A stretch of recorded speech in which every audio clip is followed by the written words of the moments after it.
Selamat pagi saudara-saudara, bertemu bersama dalam saat teduh pagi, Selasa 3 Agustus 2021. Sejenak dalam teduh kita, mari kita merenungkan mengasihi dengan perbuatan. Dari 1 Yohanes pasal 3 ayat yang ke-17 sampai 18, sebelum kita membaca dan merenungkan firman ini, mari saudara-saudara kita satu dalam doa, kita berdoa. Bapa di sorga, dalam teduh pagi kami pada saat ini, kami akan membaca dan merenungkan firman-Mu Tuhan. Berkati kami dalam kami membaca dan merenungkannya. Dalam Kristus Yesus kami berdoa. Amin. 1 Yohanes pasal 3 ayat 17 sampai 18 firman Tuhan berbunyi, barang siapa mempunyai harta duniawi dan melihat saudaranya menderita kekurangan tetapi menutup pintu hatinya terhadap saudaranya itu, bagaimanakah kasih Allah dapat tetap di dalam dirinya? Anak-anakku, marilah kita mengasihi bukan dengan perkataan atau dengan lidah, tetapi dengan perbuatan dan dalam kebenaran. Saudara-saudara yang kekasih dalam Tuhan, Yesus Kristus mengajarkan bahwa kasih merupakan hukum terpenting. Kasih merupakan penggenapan dari Taurat. Yesus menggenapinya dengan menekankan pada motivasi kasih yang seharusnya menggerakkan orang percaya menaati Taurat. Kasih kepada Allah dan kasih kepada sesama. Matius 22 ayat 37 sampai 39.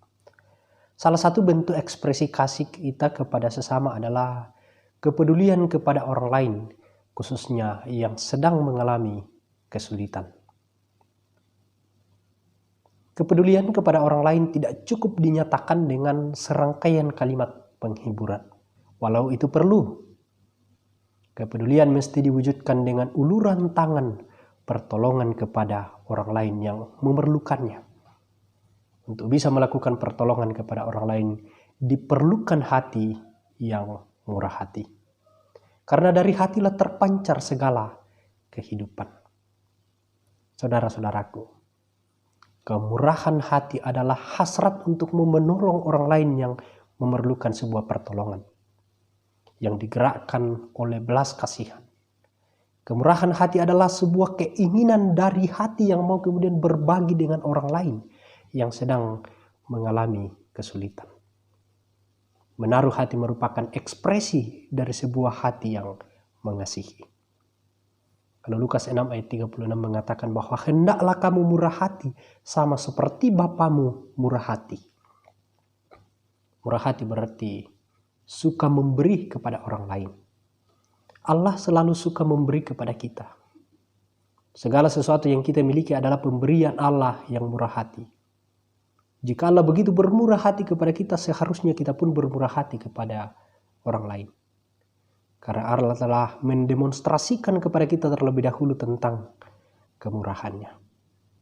Maka seharusnya kita pun melakukan hal yang sama. Karena sikap dan tindakan kita untuk bermurah hati merupakan bukti bahwa kita mengenal Allah yang begitu bermurah hati kepada kita. Kasih kepada orang lain bukan hanya tentang sebuah perasaan saja. Kemurahan hati bukan tentang sebuah pikiran. Tetapi kasih memerlukan sebuah tindakan nyata. Kemurahan hati memerlukan sebuah perbuatan yang bisa terlihat oleh mata.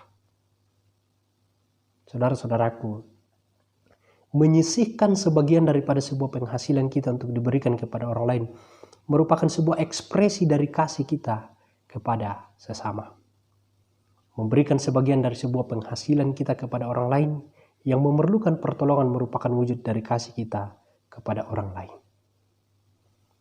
Ketidakbiasaan kita menolong orang lain seringkali menjadi sebuah penghambat bagi diri kita untuk kemudian memulai daripada sebuah langkah yang baik.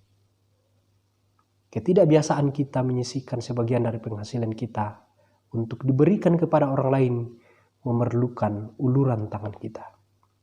Seringkali menjadi sebuah penghalang untuk mengekspresikan kasih kepada sesama. Kecintaan kita kepada uang seringkali menjadi sebuah pembatas yang tidak terlihat atas upaya meresponi firman Tuhan ini. Ketidakmampuan berbagi berkat materi dengan orang lain merupakan salah satu tolok ukur kehidupan manusia yang berpusat kepada dirinya atau dia bersifat egois. Saudara-saudaraku, berdoalah. Minta pertolongan Tuhan supaya diberikan hati yang penuh kemurahan. Merupakan ini langkah awal yang baik. Mungkin kita masih memaksa diri kita untuk kemudian menyisihkan sebagian dari penghasilan kita untuk diberikan kepada orang lain. Merupakan langkah berikutnya yang terpenting. Menjaga motivasi kita dalam kemudian kita memberikan bantuan kepada orang lain memerlukan, merupakan sikap hati yang tak kalah penting. Terpujilah Tuhan sebagai sumber berkat untuk memberikan kemurahhatian bagi kita untuk mau berbagi. Amin firman Tuhan. Mari saudara-saudara kita satu dalam doa, kita berdoa. Bapa di sorga, berikanlah hati yang murah hati bagi kami untuk mau berbagi dengan sesama kami. Karena kami tahu bahwa Tuhan telah meneladankan kepada kami sebagai sumber berkat dalam hidup kami, dan kami juga mau berbagi kepada sesama kami. Berkati kami Tuhan dalam menjalani hari ini dan terus berbagi dengan sesama kami. Dalam nama Tuhan Yesus kami berdoa. Amin. Demikian saudara-saudara, teduh pagi kita saat ini. Tuhan Yesus memberkati saudara. Amin.